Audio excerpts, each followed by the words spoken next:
Hyderabad Narsingi municipal కార్యాలయంలో ACB ఆకస్మిక దాడులు చేసింది. 4 లక్షలు లంచం తీసుకుంటూ టౌన్ ప్లానింగ్ అధికారి మణిహారిక రెడ్ హ్యాండెడ్గా పట్టుబడ్డారు. మంచిరేవుల్లోని వినోద్ అనే వ్యక్తికి చెందిన ప్లాట్కు ఎల్ఆర్ఎస్ క్లియర్ చేయడానికి 10 లక్షలు ఇవ్వాలని ఆమె డిమాండ్ చేశారు. ఈ క్రమంలో ఇవాళ 4 లక్షలు తీసుకుంటూ ఉండగా మణిహారికను ఏసీబీ అధికారులు పట్టుకున్నారు.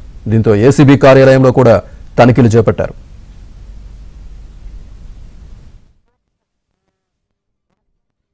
నేను Gangasani Sridhar, DSP anti corruption bureau Hyderabad city range.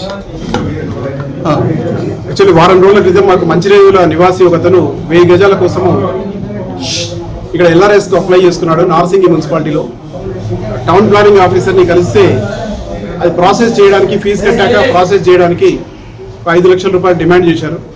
ఆ 5 లక్షల రూపాయల డిమాండ్ అతను 5 లక్షలు ఇవ్వలేనంటే దానికి 4.5 లక్షలు కుదించారు. ఈ రోజు ఉదయం 4 లక్షలు తీసుకొని రావాలని చెప్పగా అతను తీసుకొని వచ్చాడు. మేము ట్రాప్ చేశాము. ఆ 4 లక్షలు ఆ టౌన్ ప్లానింగ్ ఆఫీసర్ మణిహారిక ఆమె చాంబర్లోనే యాక్సెప్ట్ చేసింది. ఆమె డ్రాలో పెట్టుకున్నది. మేము వచ్చి ఇమీడియట్లీ పట్టుకున్నాము, అరెస్ట్ చేశాము, కోర్టులో ప్రొడ్యూస్ చేస్తాము. ప్రజలందరికీ విజ్ఞప్తి ఏంటంటే, ఎక్కడ ఏ డిపార్ట్మెంట్ కానీ ఎవరు కానీ మిమ్మల్ని ఎక్కడ బ్రైబ్ అడిగినా కూడా అది చిన్నదైనా పెద్దదైనా ఎలాంటిదైనా 1064 అనేది మా టోల్ ఫ్రీ నెంబర్ ఉంది. ఈ నెంబర్ ఇప్పుడు 24 అవర్స్ రన్ అవుతుంది. ఇది మీరు ఎప్పుడైనా కంప్లైంట్ చేయవచ్చు. దాని మీద తప్పనిసరి యాక్షన్ తీసుకుంటాం.